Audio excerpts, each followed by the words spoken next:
अच्छा जी, last time जो lecture हुआ था उस पे उसमें जो है वो आपने ये कंसर्न उठाया था कि हमें जो है वो पेपर पैटर्न जो है वो बताया जाए, तो इसीलिए मैं आज आपके सामने पूरा एक पंजाब यूनिवर्सिटी का जो है वो लास्ट ईयर का 2019 का जो है वो पेपर प्रेजेंट करने लगा हूँ।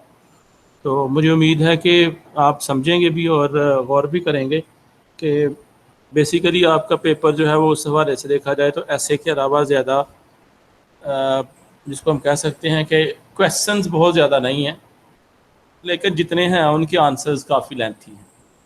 यानी काफ़ी जिसको हम कह सकते हैं सब्जेक्टिव पोर्शन बहुत ज़्यादा है, और इस हवाले से जिसको अ, लिखने के हवाले से अगर पॉइंट आउट किया जाए तो काफ़ी लेंथी पेपर है, काफ़ी ज़्यादा आपको लिखना पड़ेगा।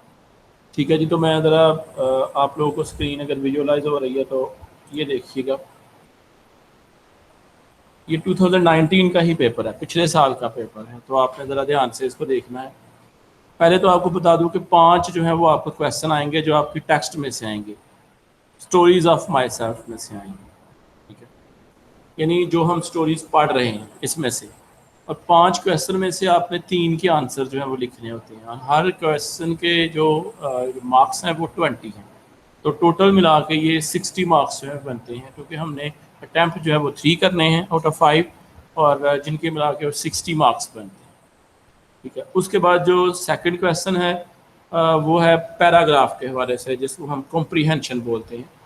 तो इसमें पैराग्राफ दिया हुआ है, और इस पैराग्राफ के एंड पे जो है वो क्वेश्चंस दिए गए हैं, उन क्वेश्चंस के जो है वो आंसर करने हैं।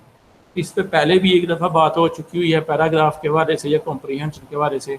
अगर आप कहेंगे तो मैं दोबारा इस पर डिस्कस कर देता हूँ। ठीक है, लेकिन फिलहाल अभी आपको पैटर्न जो है वो पेपर का बता रहा हूँ। इसमें कोई ऑप्शन नहीं है, एक ही पैराग्राफ आपको देना है और उसी के क्वेश्चन के आंसर करने हैं। और पैराग्राफ के क्वेश्चन की जो आंसर की डिस्ट्रीब्यूशन है वो 3-3-3 है, यानी हर क्वेश्चन के 3 मार्क्स हैं, और टोटल ये 15 मार्क्स का। तो 60 + 15 कितने हो गए? 75। ठीक है जी, 75। और उसके बाद चूँकि ये 100 मार्क्स का है, पीछे बच जाते हैं 25 मार्क्स हैं ऐसे के। कोई से 2 टॉपिक्स जो है वो आपको असाइन करते हैं, कोई से 2 टॉपिक जो है वो आपको असाइन करते हैं, और उनमें से एक टॉपिक के ऊपर आपने ऐसे लिखना होता है, नॉट मोर देन 300 वर्ड्स, यानी विद इन 300 वर्ड्स। और लेकिन इसका मतलब ये भी नहीं कि आप विद इन 300 वर्ड जो है वो कहेंगे नॉट मोर देन 300 वर्ड, आप 100 वर्ड का लिखते हैं, आप 200 वर्ड का लिख दें। कोशिश करें इसी के ही राउंड अबाउट हो, 290, 295, 300, 305 राउंड अबाउट इसके जो है वो अपनी वर्डिंग रेंज जो है वो रखें। जो मेरे ख्याल में सबसे मुश्किल पोर्शन है वो यही है, सबसे मुश्किल क्वेश्चन भी आप लोग के यही है जो ऐसे राइटिंग है। तो दूसरे जो क्वेश्चन है, ज़रा एक दफ़ा मैं आपको जो है वो पेपर दिखा देता हूँ। ये क्वेश्चन नंबर 2 है, read the following passage, answer the question in the given in the end. अब ये देखिए कि यहाँ पे क्वेश्चन नीचे दिए गए हैं, 5 ही क्वेश्चन दिए गए हैं, और हर क्वेश्चन के 3 मार्क्स अवार्ड किए जाएंगे, और टोटल मिला के ये 15 मार्क्स बन जाते हैं। और उसके बाद क्वेश्चन नंबर 3 है, राइट एन ऐसे on one of the following topics not more than 300 words. तो इनमें से किसी एक टॉपिक के आपने जो है वो, ज़्यादातर ऐसे ही होता है कि ये करंट अफेयर्स पे आते हैं, एक तो टॉपिक ऑलमोस्ट करंट अफेयर्स पे होता है, और इसके अलावा भी जितने भी हैं, जैसे आपने नोट किया होगा या ऑब्जर्व किया होगा कि जो बीए की इंग्लिश के अंदर जो है वो ऐसे आते हैं, वो भी इसको हम आम तौर पर कह सकते हैं आउट ऑफ द सिलेबस। उनकी मर्ज़ी है जो आपको टॉपिक देना चाहिए, आप ये नहीं कह सकते कि ये गिवन टॉपिक्स हैं और यही इनमें से जो है वो आएगा। तो ये एक अलग बात है कि मुख्तलिफ जो हेल्पिंग गाइड्स हैं या हेल्पिंग मटीरियल प्रोवाइड करने वाले पब्लिकेशंस हैं, उन्होंने इस हवाले से या जो आम तौर पर टॉपिक्स डिस्कस किए जा रहे होते हैं उनके हवाले से बहुत सारे एसेस बना के दिए हुए हैं स्टूडेंट्स को हेल्पिंग गाइड्स के अंदर, जिनसे स्टूडेंट्स वो अपने आप को प्रिपेयर कर सकते हैं। लेकिन जो सबसे अहम बात ये आपको बता रहा हूँ कि फिर भी जो सबसे गौर तलब बात है वो ये है कि ऐसे should be written in your own words, अपने अल्फाज में लिखें तो ये ज़्यादा बेहतर रहेगा। अपने थॉट्स और आइडियाज़ एक्सप्रेस करें, ये ज़्यादा बेहतर रहेगा, और ये प्रैक्टिस से पॉसिबल हो जाएगा। जितनी ज़्यादा आप ऐसे की प्रैक्टिस करेंगे, कुछ इसके रूल्स एंड रेगुलेशन है वो तो जब इसका लेक्चर होगा उसमें आपको जो है वो समझा दिया जाएगा कि इसके रूल्स और रेगुलेशंस क्या हैं और कैसे हमें एक बेहतर तरीके से कैसे जो है वो लिख सकते हैं, कैसे इसको कंपाइल करना है, कैसे इसके पैराग्राफ्स बनाने हैं, आउटलाइन इसकी क्या हो सकती हैं, वो सारी डिटेल हम जिस दिन ऐसे का लेक्चर होगा उसमें डिस्कस करेंगे। आज ज़रा इसके एक तो मैंने आपको बता दिया कि बेसिकली इसके 3 ही क्वेश्चन होते हैं। पहला जो क्वेश्चन है वो टेक्स्ट में से क्वेश्चंस हैं जो 5 हैं, 5 में से आपने 3 करने हैं, 20 मार्क्स फॉर ईच, और ये 3 60 मार्क्स के बनते हैं। Question number 2 paragraph for comprehension, इसके एंड पे क्वेश्चन आंसर पूछे गए हैं, 5 हैं और हर क्वेश्चन के जो है वो 3 मार्क्स हैं। तो इस तरह से कॉम्प्रीहेंशन वाले क्वेश्चन के टोटल मार्क्स हैं वो 15 बन गए। 3 multiply by 5 is equal to 15। फिर जो लास्ट क्वेश्चन है वह क्वेश्चन नंबर 3 और इसके 25 मार्क्स हैं। ये है आपको 2 गिवन टॉपिक्स होंगे, उनमें से आपने एक के ऊपर ऐसे लिखना है, नॉट मोर देन 300 वर्ड्स। अब ज़रा हम क्वेश्चन नंबर 1 पे आ जाते हैं। Attempt any 3 of the following question, कोई से 3 आपने जो है इनमें से अटेम्प्ट करने हैं। और ये भी क्वेश्चन कोई शॉर्ट क्वेश्चन नहीं है, लेंथी क्वेश्चन है। यूँ कह लो कि अगर आप इसको लिखते हैं अगर आंसर शीट के ऊपर, जो यूनिवर्सिटी आंसर शीट होती है, तो तकरीबन 2 या 2.5-3 इतने पेजेस जो हैं वो बन जाते हैं इसके, अगर आप जहाँ से भी जिस बुक से भी इसको तैयार कर रहे हैं उसके मुताबिक लिखें इसको। तो मैं थोड़ा सा इनको पढ़ने इसलिए जा रहा हूँ ताकि आपको अंदाज़ा हो जाए कि अभी तक जो हमने किया है उसमें से कितना आपने जो है या आया हुआ है, कितना अभी तक जो हमने पढ़ा है, टेक्स्ट जितनी पढ़ी है, तो आपको अंदाज़ा हो जाए। पहला क्वेश्चन है, in the story Sredni Vashtar evil of human nature is clearly defined, do you agree. तो ये स्टोरी आपने पढ़ ली है, स्टोरी पढ़ ली है। आज हमने क्वेश्चन इसके डिस्कस करने हैं, तो आज इन क्वेश्चन में इसको भी डिस्कस करेंगे इंशाल्लाह। ठीक है, तो ये वो है एक क्वेश्चन जो अभी आपने तैयार कर लिया, समझ ले एक तरह से देखा जाए। दूसरा, the millennium is futuristic story where the writer has depicted the danger the human race would face, explain your answer. ये हमने स्टोरी अभी नहीं पढ़ी। ठीक है, discuss the title of the story the prison as a metaphor, ये भी story अभी हमने नहीं पढ़ी, कुछ दिनों में आगे जो है इसको इंशाल्लाह हम पढ़ लेंगे। Describe the element of mystery in the story the moving finger, ये पहली स्टोरी में से है और ये हमने कर ली, एलिमेंट्स ऑफ मिस्ट्री। मेरा ख्याल है उसका लास्ट क्वेश्चन यही था जिसको हमने डिस्कस किया था। आज भी हमने क्वेश्चन डिस्कस करने हैं, तो इससे पहले आपको ये भी साथ बात बता दूँ कि आप सबके पास बुक्स जो है वो होनी चाहिए ताकि हम इनके क्वेश्चन को अच्छे तरीके से डिस्कस कर सकें। तो अभी तक जो हमने किए हैं उनमें से 2 क्वेश्चन आए हुए हैं। ठीक है, और 5वां है, a report on the threatened city is a social and political satire, do you agree, explain your answer. तो ये भी अभी हमने नहीं पढ़ा। जैसे जैसे हम आगे बढ़ते जाएंगे आपको और ज़्यादा क्लैरिफाई आप खुद से अपने आप को करते जाएंगे कि ये हमने जो है वो कर लिया है, तसल्ली हो जाती है।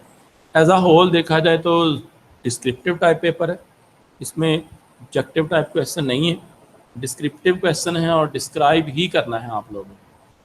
कॉम्प्रीहेंशन पे एक लेक्चर ऑलरेडी हो चुका हुआ है, फिर भी आपको ये मैं बात बता दूं कि आमतौर पर छोटी क्लासेस में जैसे होता है कि जी ये इसका आंसर है, इसको ब्रैकेट करके तो आंसर में लिख दिया, वो पहली क्लासेस के अंदर टेक्निक चल जाती है। लेकिन यहाँ पे आंसर करना है आपने, कोशिश करना है कि डिटेल्ड आंसर थोड़ा सा दें और अपनी वर्डिंग में दें, ये वाली सेम वर्डिंग ना लिखें। वो अगर आप ये वाली सेम वर्डिंग लिखेंगे तो वो ज़्यादा इंप्रेसिव नहीं होगा, इससे वो मार्क्स भी आपके जो है वो डिडक्ट करेंगे। तो कोशिश करें अपनी वर्डिंग में आप आंसर दें, हर इसकी डिटेल आ जाएगी। फिर आपको 2 या 3 जो लेक्चर हैं सिर्फ इस बात पे होंगे कि एसेस क्या हैं, एसेस की टाइप कौन सी हैं और एसेस की कंपोजिशन कैसे होती है। ठीक है, उस पर हम जो है वो डिस्कस करेंगे। फिर आपको कुछ एसेस जो है वो लिखने के लिए दूंगा बतौर एक्सरसाइज, जो आप लिख के जो सेंड करें और मैं उस पर आपको फीडबैक दूंगा कि आपकी जो एफर्ट है वो कहाँ तक फ्रूटफुल है या कहाँ पे आपको इम्प्रूवमेंट की ज़रूरत है, किन चीज़ों को आपने नहीं करना और किन चीज़ों को और ज़्यादा बेहतर करना। तो आज जो है वो हम इंशाल्लाह जो है वो जो हमने स्टोरी पढ़ ली है यानी सैडनी वेस्टर, इसके जो है वो आज हम क्वेश्चन डिस्कस करेंगे और साथ उनके आंसर्स डिस्कस करेंगे। और ये बात ज़हन में रखें कि बेशक आप उर्दू में बताएं, लेकिन जो आपसे पूछा जाए अभी जिसके बारे में डिस्कशन हो रही हो, आपने ज़रूर जो है वो बताना है। कि इसका आपके जहन के मुताबिक क्या आंसर बनता है। एक अपने जहन में अगर इंसान के स्केच हो, बेशक अपनी लैंग्वेज में हो, तो उसको आप दूसरी लैंग्वेज में कन्वर्ट करके आंसर दे सकते हैं। लेकिन सबसे पहले आपके अपने जहन के अंदर स्केच होना चाहिए कि इसका आंसर बेसिकली है क्या, ताकि आप इसका जो राइटर का मेन फोकस है, जो आइडिया है या जो उसका थीम है, आप उसको ग्रैस्प भी कर पा रहे हैं कि नहीं कर पा रहे, इससे आपको अंदाज़ा हो जाएगा। ठीक है जी, हम अब क्वेश्चन पे आ रहे हैं। अगर आपको पेपर पैटर्न समझ आ गया तो मुझे जो है वो बता दें। जी महमूद अहमद, क्लियर होगा पेपर पैटर्न? अगर इसके हवाले से कोई बात पूछनी है तो पूछ सकते हैं।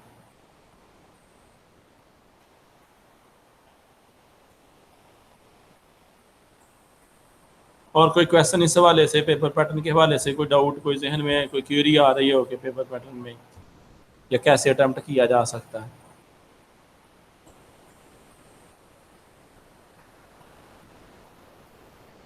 जी मोहम्मद आदिल, आपका क्या ख्याल है, पेपर पैटर्न क्लियर है?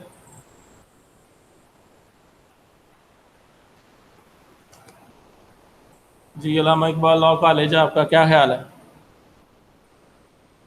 क्लियर है सर। चलो जी, थैंक यू। अब जो है वो, अगर आपके पास बुक्स हैं सबके पास बुक्स, ये वाली बुक?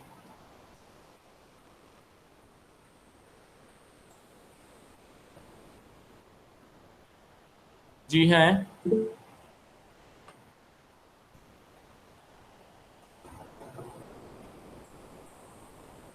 अच्छा, मारिया आपके पास है बुक ये?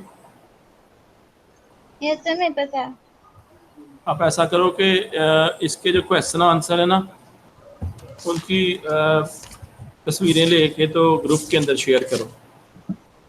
ठीक है सर, कौन से वाले टॉपिक की? यही स्टेफनी वेस्टर के, ठीक है सर, मैं कर देती हूँ। ताकि जिनके पास नहीं है वो उधर से देख लें इसको।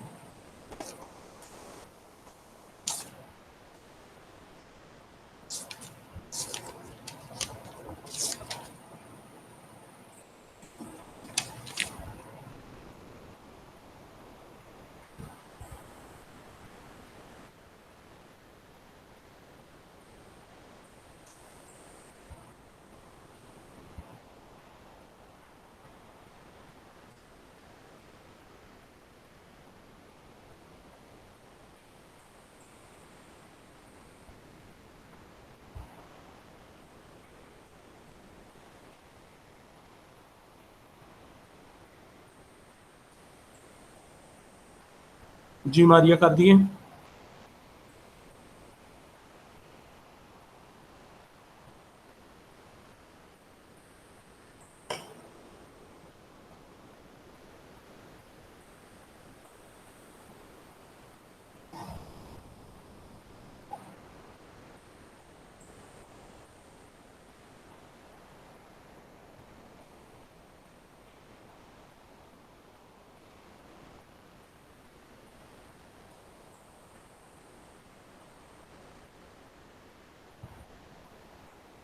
हाँ जी मारिया कर दिए।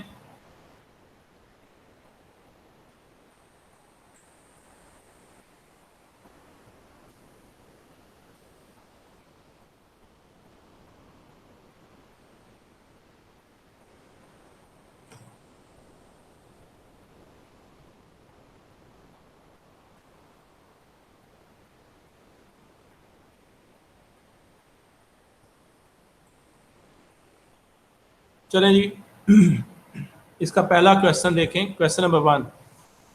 मारिया आपसे मुखातब हूँ, आपने सेंड कर दी हैं तस्वीरें? यस सर, कर दिए हैं, बस हो रही हैं, वो डिलीवर होने लगी हैं। अच्छा,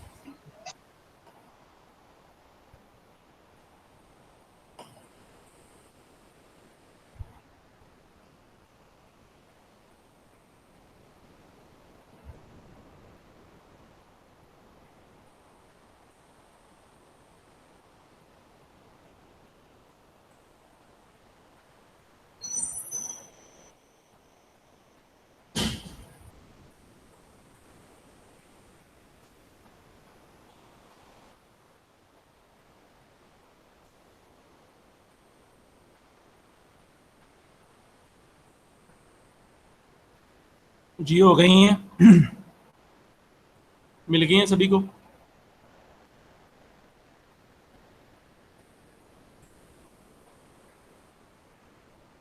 और जिनके पास बुक नहीं है वो बुक लें भाई।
जी, तो पहला क्वेश्चन इसका देखें।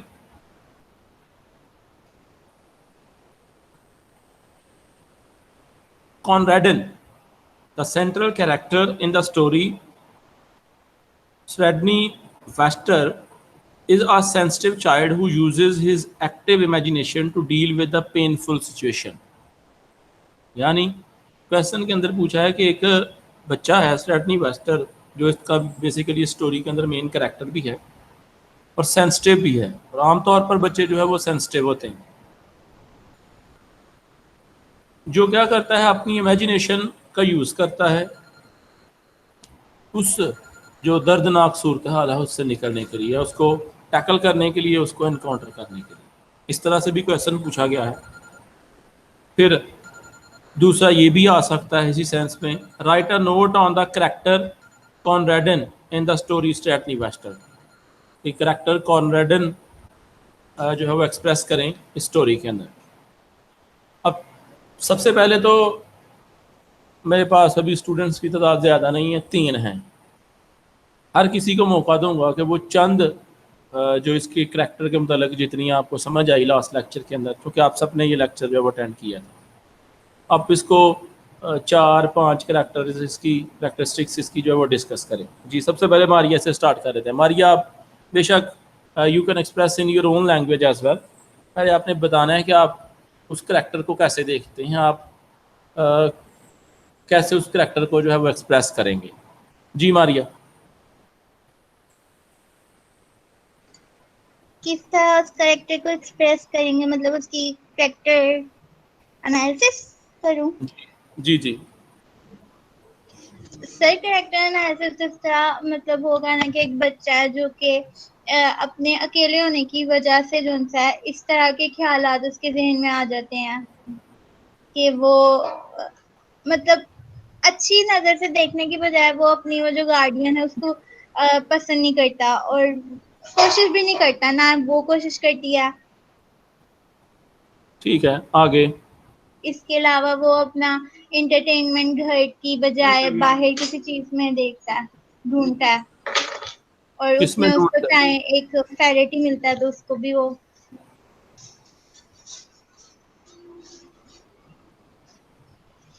ठीक है, और इसके अलावा जो अंदर उसकी जो सब्जेक्टिव, हाँ सब्जेक्टिव जो उसके अंदर फीलिंग्स आ जाती हैं कि वो सामने एक्सप्रेस नहीं कर पाता अपनी बात को, मतलब वो अपना गुस्सा दिखाता ही नहीं है बल्कि अंदर ही अंदर उसके लिए बददुआ करने लग जाते कि ये मर जाए। ठीक है जी, वेल डन। जी महमूद अहमद, आप एक्सप्रेस करें कि आप इस करैक्टर को कैसे देखते हैं। अगर आपको बोला जाए कि इस करैक्टर को एक्सप्रेस करें तो आप क्या इसके बारे में व्यू पॉइंट रखते हैं?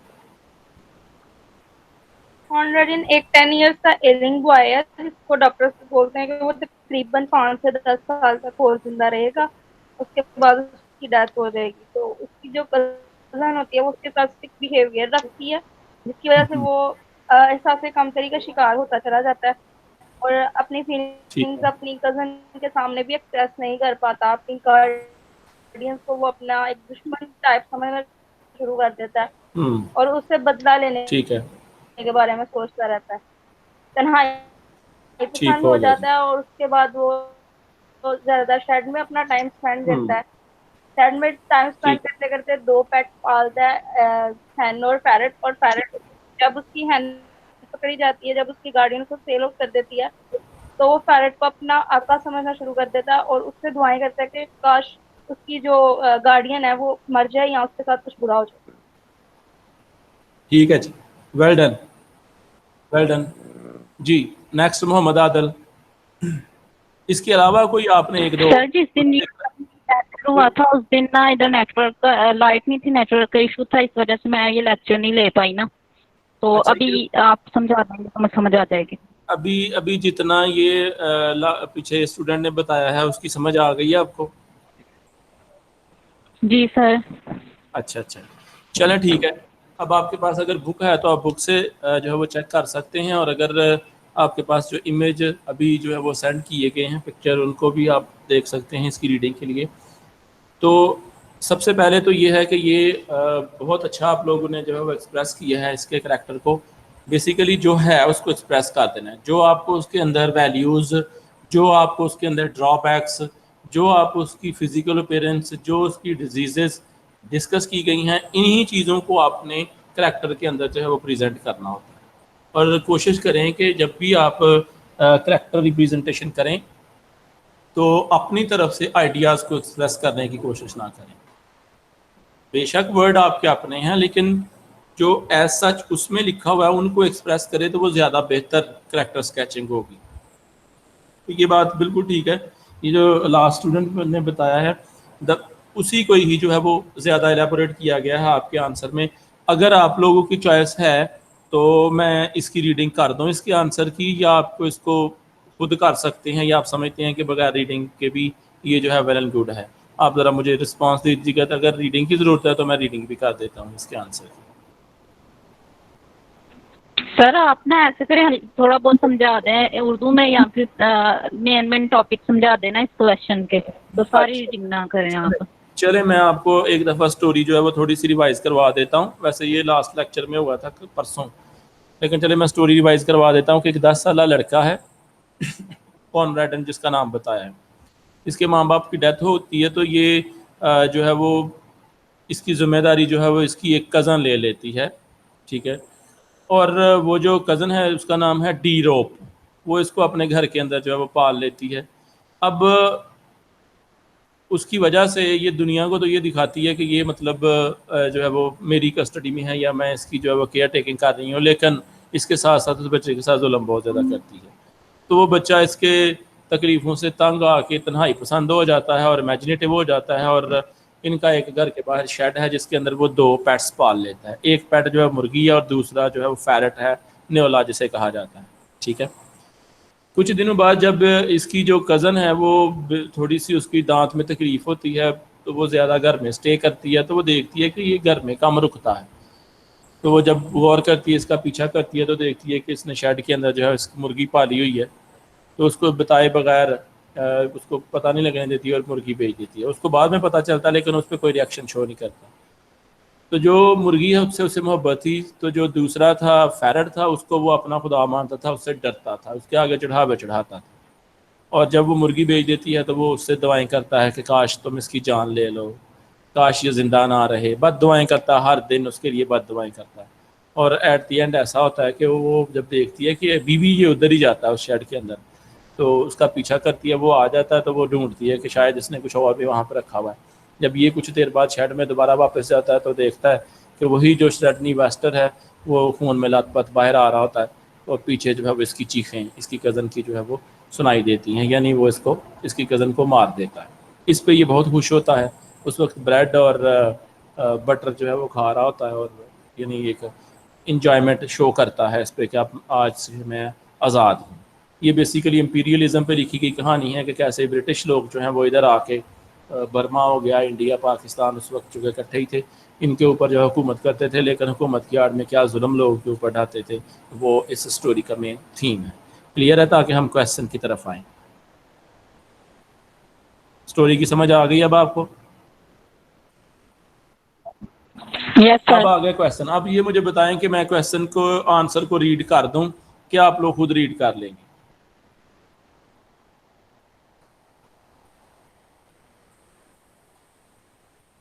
या आप में से कोई रीड कर ले, मैं उसको जहां से सही सर नहीं समझ आएगी मैं उसको एक्सप्लेन कर देता हूँ। सर जी, हम खुद कर लेंगे खुद कर फिर। लेंगे रीडिंग इसकी। तो दो ही जी स्टोरी के सर। अंदर वैसे करेक्टर्स हैं। वैसे तो इसको करेक्टर देखा जाए तो हैन और जो स्ट्रेटनी वेस्टर है वो भी करेक्टर्स हैं इसके, लेकिन जो अहम करेक्टर हैं इसके वो यही दो हैं। एक तो कॉनरेडन जो बच्चा 10 साल मेंटली तो जो है वो बीमार है, और डॉक्टरों ने उसको टाइम भी सिर्फ 10 साल का ही दिया है, सॉरी 5 साल का, कि 5 साल तक इसकी ज़िंदगी जो है वो हो सकती है। उसके बावजूद उसकी जो कज़न है उस पर जुल्म सितम जो है वो कर रही है, और जो कज़न है उसकी, जो उसकी गार्डियन भी है, वो है मिसेस डी रोप। ठीक है, और अब आ जाएगी बारी कि डी रोप के करैक्टर को आप कैसे जो है वो एक्सप्रेस करते हैं। तो ये भी उसने पूछा, write a note on the character of Mrs De Ropp. Mrs De Ropp का करैक्टर जो है वो आपने एक्सप्रेस जो है वो करना है। जी मारिया, आप बताएं आप डी रोप को कैसे एक्सप्रेस करेंगी?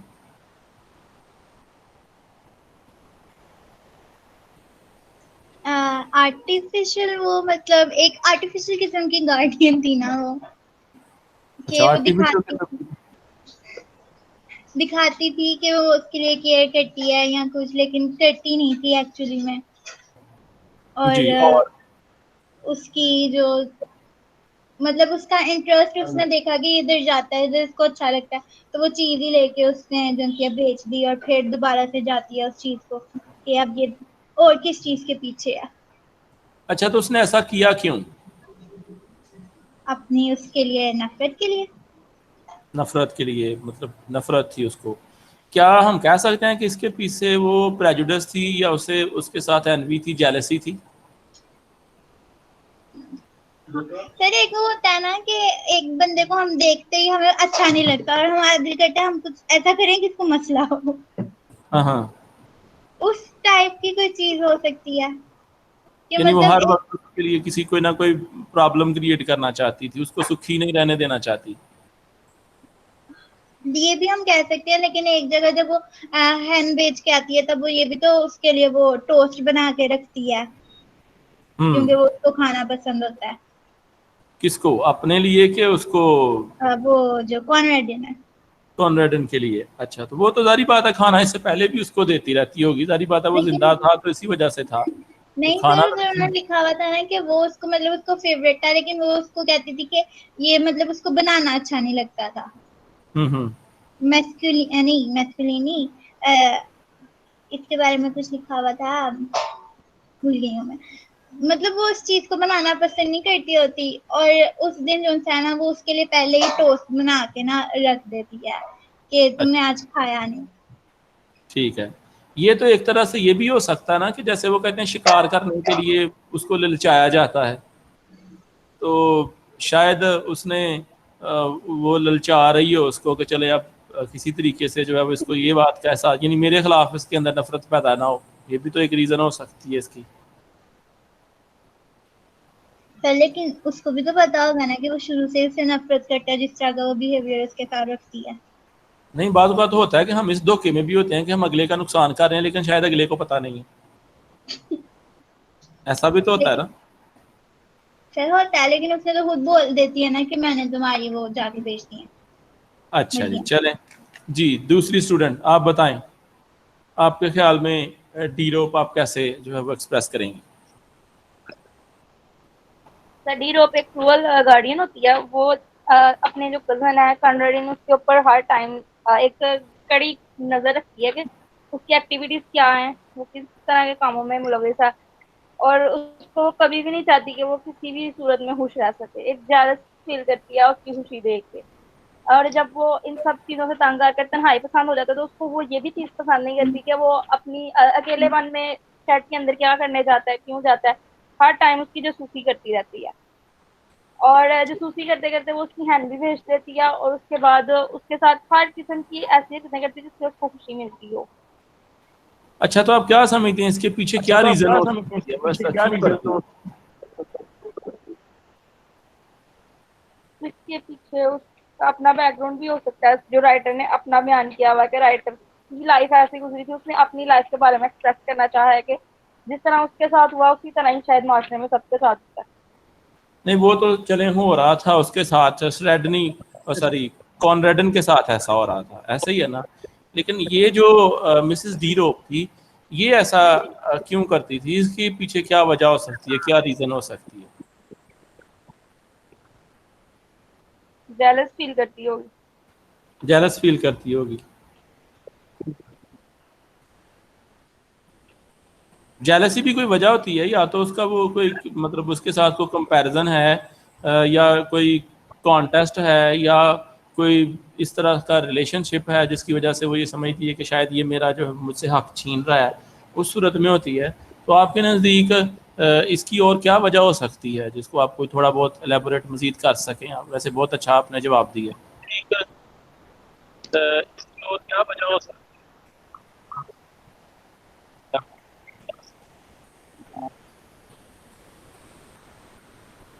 सर वो गार्डियन होने के नाते उस नहीं चाहती है कि वो किसी भी तौर पे उससे आगे बढ़े, यानी कि उसकी मर्जी के खिलाफ कुछ ऐसा करे। तो वो उसको अपने मतलब मातहत देखना चाहती है, इस वजह से वो उसको किसी भी सूरत में ये नहीं चाहेगी कि वो थोड़ा सा भी उससे आगे मतलब हो। ठीक ऐसे है, गार्डियन उससे सिर्फ अपना रोब रखना चाहती ठीक है जी, वेल डन जी। थर्ड स्टूडेंट किधर गई है?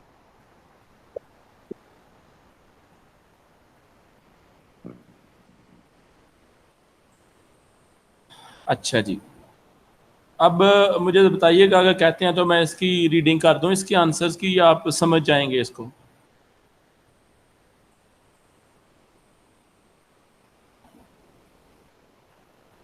जी मारिया, आपका क्या ख्याल है। है? रीडिंग कर लें।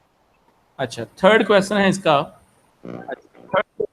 जो क्वेश्चन अभी पेपर भी आपको बताया है, उसके अंदर भी ये क्वेश्चन जो है पूछा गया है। In the story Sredni Vashtar, evil of human nature is clearly defined. यानी ह्यूमन नेचर के अंदर एक ईवल है जिसको एक्सप्रेस किया गया है। Do you agree? क्या आप बता सकते हैं कि ये जो जुल्म वो कर रही थी, यानी डी रोप जो जुल्म कर रही थी, ये बेसिकली हर ह्यूमन के अंदर, या ये इंसानी तबीयत है कि हम ऐसा जुल्म करते हैं, इसको एक्सप्रेस करना है। और ये बात भी आपको बता दूं कि लिटरेचर के अंदर कोई ज़रूरी नहीं है कि बात, चूँकि ये सब्जेक्टिव टाइप क्वेश्चन है, इसमें आपने राय देनी है। ये ऑब्जेक्टिव टाइप नहीं है कि जिसमें आपने यस या नो में आंसर करना है। हाँ, आपने यस में भी जो है वो आंसर देने हैं स्टोरी के हवाले से, और नो में भी जो है वो आपने, अगर डिस्कशन है तो उसको ज़रूर करना है कि अगर ऐसा नहीं है तो क्यों नहीं है, ठीक है, रीजंस उसकी देनी होती है। दूसरी तरह से ये क्वेश्चन पूछा हुआ है कि describe the theme of the story. Basically यही थीम उसने एक्सप्रेस किया है कि जिसके पास भी अथॉरिटी होगी, कहीं ना कहीं वो शायद इस चक्की में पिस रहा हो कि वो बेजा लोगों के ऊपर जुल्म कर रहा हो, या अपनी अथॉरिटी का गलत यूज़ कर रहा हो। पहले इस स्टोरी को जो है वो एक साइड पे आप रखें, पहले आप इस बात के ऊपर डिस्कस कर दें कि क्या वाकई ऐसा है कि जिसके पास अथॉरिटी होती है, क्या उस अथॉरिटी का वो नेगेटिव यूज़ करता है, उसको जो है वो अपनी अथॉरिटी शो करवाने की कोशिश करता है, या उसका नेगेटिव भी यूज़ करता है? जी मारिया, आपका क्या ख्याल है, जिसके पास भी अथॉरिटी हो? यस सर, मतलब मोस्ट ऑफ द केसेस ऐसा होता है कि लोग अपनी अथॉरिटी जो है गलत तरीके से इस्तेमाल करें। अच्छा, चले मैं आपके चाइल्डहुड के हवाले से एग्जांपल जो है वो कोट कर लेता हूँ, या आप मुझे बता दीजिएगा कि वालदैन के पास अथॉरिटी थी जब आप छोटी थी। अभी भी यकीनन ऐसा ही होगा, इतनी आज़ाद नहीं हो गई अभी भी। तो आपने कभी फील किया कि उन्होंने कभी अपनी अथॉरिटी का जो है वो गलत यूज़ किया है, जहाँ पे आप ठीक थी लेकिन आप उनके प्रेशर की वजह से आपको डिसीजन चेंज करने पड़े? नहीं। नहीं, उन्होंने मतलब अपनी अथॉरिटी का कभी गलत यूज़ नहीं किया। अथॉरिटी में आके मारते हैं छोटी छोटी बात पे। यानी ये एक तरह से आप समझती हैं कि गलत यूज़ किया उन्होंने अथॉरिटी का? कह सकते हैं, मतलब बच्चे के लिए तो वो होगा ना। हाँ, बच्चे के लिए हो सकता है, वो समझे कि भाई ये अब मेरे वालदैन हैं तो इसका मतलब क्या है कि वो मुझे मारते रहें। ठीक है, चलें जी। और ऐसा आपके ख्याल में है कि जिसके पास भी अथॉरिटी होती है वो गलत यूज़ करता है? थोड़ा या बहुत गलत यूज़ करता है, ऐसे ही है ना? Yes sir. अच्छा अच्छा अच्छा, तो क्या आप इससे डिफाइन कर सकती हैं कि कल को आपके पास कोई अथॉरिटी आए तो आप भी गलत यूज़ करेंगे? मोस्ट ऑफ केसेस में सर ह्यूमन नेचर है, अगर हमारे फायदे में होगी तो हम अपनी अथॉरिटी का गलत यूज करेंगे।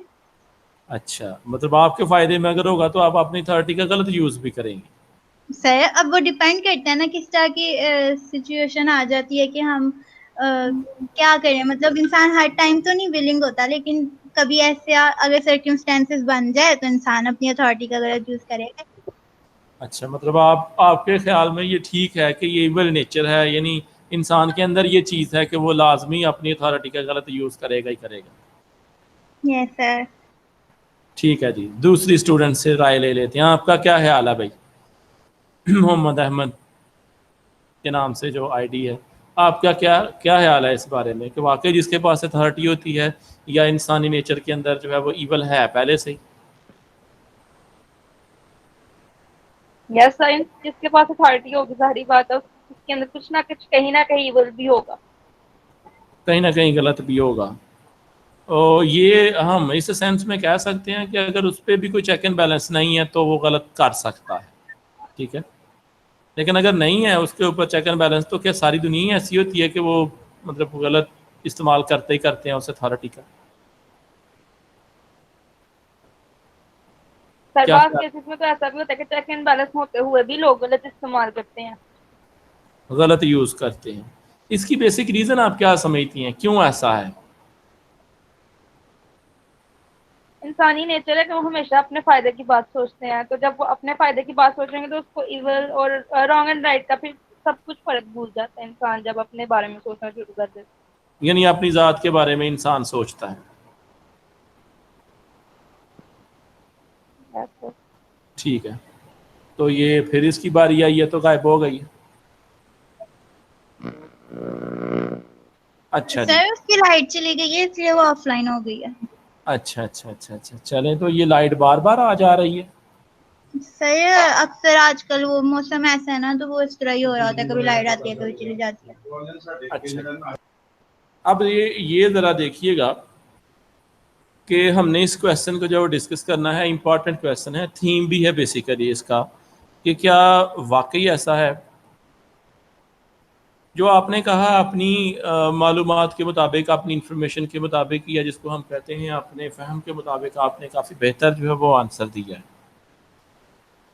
कुछ लोग, कुछ दुनिया के अंदर ऐसे राइटर हैं, ऐसे आइडियाज़, ऐसी जो है वह थीरीज़ मौजूद हैं जो लोग ये कहते हैं कि ईवल इंसान के अंदर पहले से मौजूद है, ठीक है, इंसानी नेचर के अंदर ईवल है, और अगर इसको लॉज जो है वो डिफ़ाइन करके ना इसको कंट्रोल किया जाए तो ये यकीनन इंसान का ईवल जो है वो और ज़्यादा बढ़ जाता है और वो ईवल की तरफ ही माइल हो जाता है, ठीक है। इसके अगेंस्ट अगर हम अपनी इस्लामी शरीयत देखें तो हमारा जो मज़हब है वो कहता है कि हर बंदा, हर इंसान जो है वो इस्लाम की तबीयत के ऊपर पैदा होता है। आगे उसका मुआशरा है, उसकी सोसाइटी है, जो उसको जैसा वो देखता है वैसा उसको टर्न अपने आप को कर लेता है, वैसा वो भेस इख्तियार कर लेता है। कुछ थीरीज इस बारे में भी हैं, आप उससे इत्तेफाक भी कर सकते हैं, ना इत्तेफाकी भी शो कर सकते हैं, अग्री और डिसअग्री दोनों सूरत हाल हैं। इसके हवाले से मैं आपको थोड़ा सा कॉन्सेप्ट दे दूं कि एक नावल है, शायद जेम्स जॉयस का है। उस नावल के अंदर उसने इस चीज़ को एक्सप्रेस किया है कि इंसान बाय नेचर ही इवल है, यानी अगर लॉज ना हो तो बाय, उसने एक स्टोरी क्रिएट की है कि एक शिप है जो शिप है शायद, हाँ शिप या एरोप्लेन, मुझे अब एग्जैक्ट याद नहीं है, वो ऐसे किसी आइलैंड के करीब जाकर ना रैक हो जाता है, तबाह हो जाता है, और उसमें से कुछ चंद एक अफराद जो हैं, बच्चे जो हैं वो बचते हैं, बकाया सारे के सारे। अब वो बच्चे ऐसे थे जो भी बिल्कुल छोटे थे, वो भी डिस्पर्स हो गए उस जंगल के अंदर, उस आइलैंड के ऊपर मुख्तलिफ जगहों के ऊपर जाके आबाद हो गए। अब उन्होंने जिस कल्चर्ड जो सोसाइटी थी उससे आए हुए थे उससे वो हट गए। जितना जितना ताकतवर था उसने पहले तो मतलब जानवरों के ऊपर जुल्म ढाने शुरू किए, फिर जिस जिस तरह से वो ताकतवर था उसने वैसे वैसे जो है वो ईवल करने शुरू कर दिए। बेसिकली वो उसके अंदर यही बताया गया है कि ईवल इंसान के अंदर है। एक सेंस में देखा जाए तो फॉल ऑफ ह्यूमन, मतलब इंसान को बनाया, एडम को बनाया और ईव को बनाया, माँ हवा को बनाया और जन्नत के अंदर रखा, ठीक है, जन्नत के अंदर रखा है। और अल्लाह ताला ने इंसान को चॉइस दे दी कि आपके पास चॉइस है, लेकिन उस पर साथ साथ वार भी किया कि ये फल नहीं खाना, उसके बावजूद खाया और दुनिया के अंदर आए, और फिर ये निज़ाम जो है वो इस तरह से, और इसी तरह से जिसको हम कह सकते हैं टू एरर इज़ ह्यूमन। लेकिन ये बात कह देना कि ये हमारे इख्तियार में नहीं है, ये गलत बात है। कैरेक्टर इंसान का ज़रूर इन्वॉल्व होता है तो कुछ मसाइल पैदा होते हैं। सारा कुछ किस्मत पे डाल के आप कह दें तो ये नहीं हमारा कैरेक्टर भी। जैसे अगर हम जो इम्पीरियलिज़म है वो अगर इंडिया में देखें तो उस वक्त भी ये इधर के मुसलमान जो पहले यहाँ पे जो मुगलिया सल्तनत जो है वो चल रही थी, वो जवाल का शिकार हो चुकी थी, उनमें आपस में ना इतफाक़ी थी, उनका एक करैक्टर था जिसकी वजह से ये हाल हुआ और फिर हम पे दूसरे लोग मुसल्लत हुए। तो कहीं ना कहीं इंसान का अपना किरदार भी होता है जो हमारे लिए वबाल बनता है, और या दूसरों को जो है वो मौका देता है इस बात का। ईवल भी है इंसानी नेचर के अंदर, और उन लोगों ने ईवल किया भी था, इसमें कोई शक नहीं कि उन्होंने बहुत ज़्यादा जो है वो यहाँ पे जुल्म और सितम किया, लोगों को जो है वो बेघर किया, जिसको कहते हैं औरतों को बेवा किया, बच्चों को यतीम किया, और अपने मकासद के लिए उन्होंने बहुत ज़्यादा जो है वो कत्ल व गारत भी यहाँ पे करवाई, ठीक है। तो ईवल किसी हद तक है। तो अगर आप चाहते हैं तो इस क्वेश्चन को जो है वो रीड किया जा सकता है। अगर आप समझते हैं कि हम खुद ही इसको कर लेंगे तैयार, तो आप पहले कोशिश करें इसका आंसर खुद लिख के तो सेंड करें ज़रा मुझे, ठीक है। अगर कहते हैं इसको मारिया को सेंड कर दें, या अगर चाहते हैं तो मैं अपना व्हाट्सएप नंबर भी दे देता हूँ, इस पर इसका आंसर आपने खुद अपने अल्फाज में लिख के मुझे सेंड करना है, तीनों ने, इस क्वेश्चन का, ये जिस क्वेश्चन की बात हो रही है।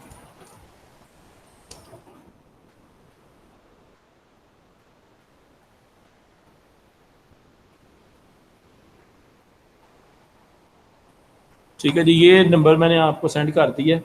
तो कोशिश करनी है कि रात 11 बजे से पहले पहले इस क्वेश्चन का आंसर बुक आपके पास मौजूद है, कॉन्सेप्ट ले लें, इंटरनेट से भी लेना चाहते हैं आप कॉन्सेप्ट ले लें, लेकिन इसका आंसर लिखें अपनी राइटिंग के अंदर, अपने आइडियाज़ के अंदर इसका आंसर लिखें। अगर आप वर्ड्स दूसरे यूज़ करेंगे तो मुझे देखते ही पता चल जाएगा कि ये कहीं से आपने कॉपी किया या आपकी अपनी जो है वो थिंकिंग नहीं है। तो कोशिश करें कि इसका क्वेश्चन का आंसर लाजमन लिख के तो मुझे सेंड करें, ठीक है जी।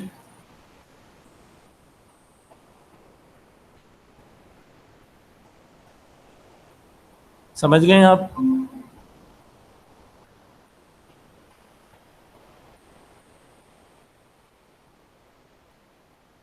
ठीक है स्टूडेंट्स। मारिया,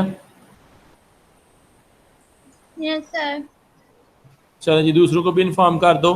तो 11 बजे से पहले पहले आपने क्वेश्चन बेशक अगर टाइप करके आप लिख सकते हैं तो टाइप करके भेज दें, टेक्स्ट फॉर्म में या इमेज फॉर्म में आप भेजना चाहते हैं किसी रजिस्टर के ऊपर इसका आंसर लिख के, तो उस सूरत में भी एक्सेप्टेबल होगा।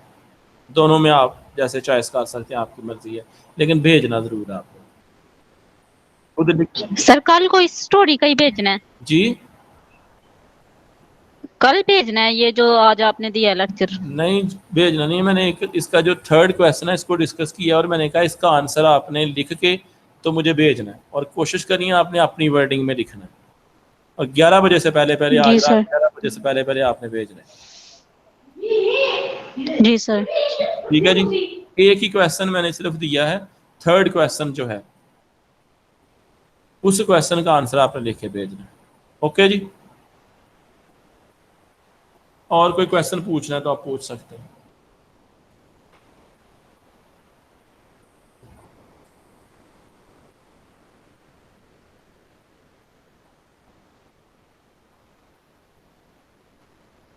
चलें ठीक है, नेक्स्ट वीक अब आपसे मुलाकात होगी, तब तक के लिए मुझे इजाज़त दें। अल्लाह हाफ़िज़।